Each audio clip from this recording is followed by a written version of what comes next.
Welcome to the deep dive. Okay, so today we're going to unpack something really interesting based on the sources you shared with us. That's right. We're looking at Ayurveda, but specifically how it's really taken shape in Nepal. hmm And the material we've got, it's a mix, isn't it? Articles, research notes, and personal observations too. Yeah, exactly. All giving us this picture of traditional healing, but through that very specific Nepali lens. So our goal here is, I guess, to sift through all this material Yeah, pull out the key takeaways. and really get a handle on what makes Ayurveda in Nepal, unique. What are the crucial bits of knowledge? Okay, so first things first, let's lay the groundwork based on what the sources say. What exactly is Ayurveda? Well, the sources define it pretty clearly. It's this ancient system of medicine started in India over 5,000 years old.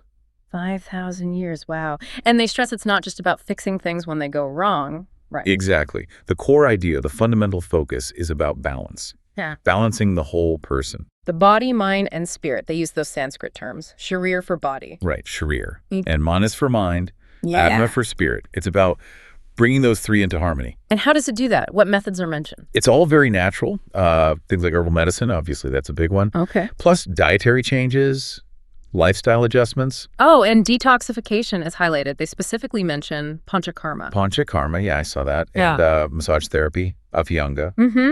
Apyanga, that's specific type of oil massage. And crucially, yoga and meditation are presented as really integral parts of the whole system. Okay, so that's the broad picture of Ayurveda. But now let's get into the Nepal angle. How does it become distinct there? This is where it gets really interesting based on these notes. So there's a line that jumps out Which is? that in Nepal, Ayurveda is seen as much more than just medicine. It's described as like a way of life. A way of life. Okay, that's a significant difference in perspective. It really is. Yeah. And it seems to stem from this blend of influences. You've got local Hindu and Buddhist traditions weaving in, connections to Vedic science, and then something really tangible, the Himalayan environment, the incredible diversity of plants there. That connection to the landscape seems huge. The sources talk about unique features, right? Like the specific use of Himalayan herbs. Absolutely central. They list examples, Jadamansi, Timur, Sugandhawal. Oh, and Yarsagumba, that fascinating high-altitude fungus. Exactly. That one really shows how the practice draws directly from its unique, potent environment. It's not generic, it's tied to place. And it's not just the plants either, is it? The sources mention integration with other local traditions. Yeah, local healing practices, even some elements that sound a bit like shamanism. It suggests Ayurveda isn't just clinically applied, but deeply woven into the cultural fabric. Right, sort of absorbing local wisdom. And maybe because of those spiritual traditions, there seems to be a really strong link to yoga, meditation, spiritual discipline. Perhaps emphasizing that mind-body-spirit connection even more. Making it even more holistic, maybe. Possibly. And there's this constant theme of prevention, of lifestyle balance. It just keeps reinforcing that way of life idea where Nepal's specific geography and culture aren't just background, they're part of the therapy itself. Okay, so this unique approach, this way of life, how is it actually practiced today? Is there formal support? Surprisingly robust support, actually, according to the sources. The government's involved. There's a Department of Ayurveda and Alternative Medicine. Oh, really? Within the Ministry of Health? That's what it says. And that translates into infrastructure. You have government Ayurvedic hospitals, private ones too. Any specific examples mentioned? Yeah, the National Ayurveda Research and Training Center is named as like a key institution. And what about training? Can people study this formally? Oh, yes. There are dedicated institutes.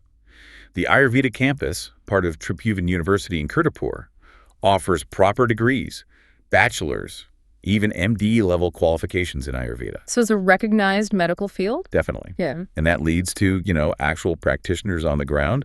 The sources indicate thousands of registered Ayurveda doctors, Vaidyas, they're called, practicing across Nepal. Thousands. Okay. So with that structure in place, what are the common treatments people get, the popular therapies? Well, we mentioned Panchakarma already, that big detox process. Right, the cleansing. And Abhyanga, the oil massage.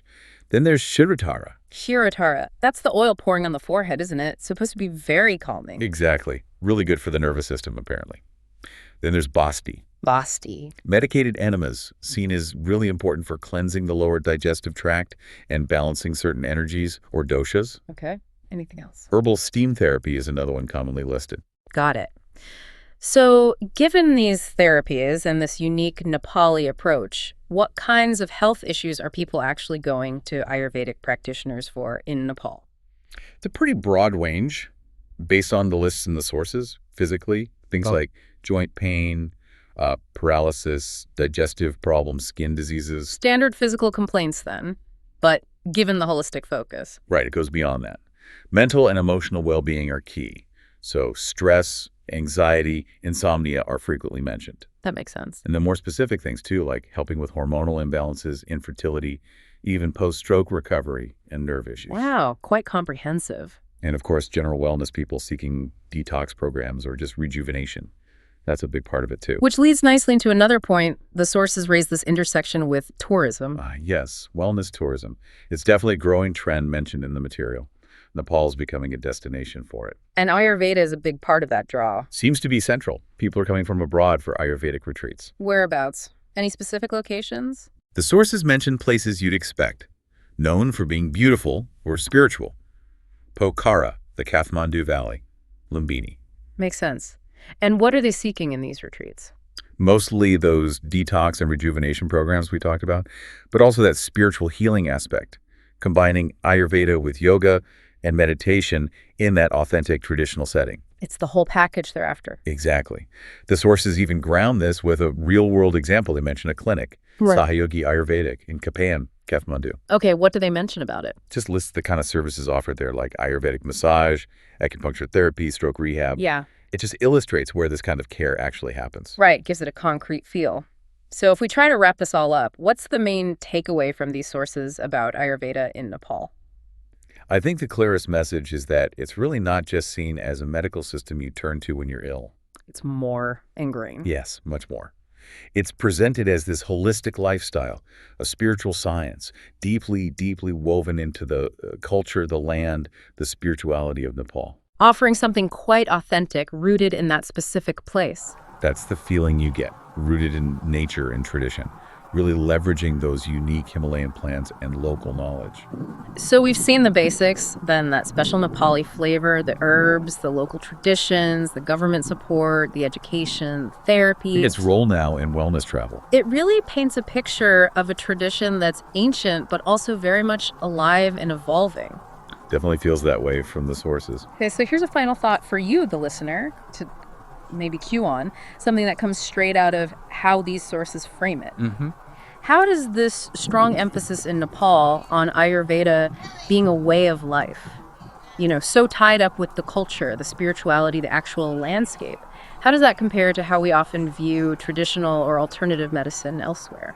Yeah, it makes you think about that connection, doesn't it? That relationship between healing practices and the whole environment, physical, cultural, spiritual, that they exist within. Something to ponder.